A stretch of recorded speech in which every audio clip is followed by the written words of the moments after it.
today. We played Hoover in Ohio.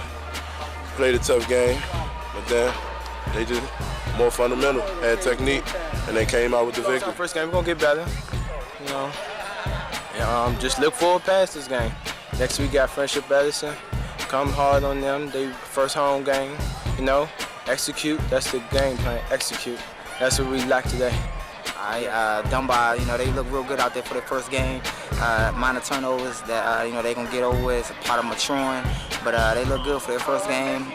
They, you know, look for another year to dominate DCIAA. You know, the first game don't hurt much, but defense look good out there. They need to stop the run a little bit more, but I'm sure they're going to work on it all and, you know, preparing for another season. And just the first game, just one under their belt, and they look good out there for the first game, though. Overall, it's a pretty good game.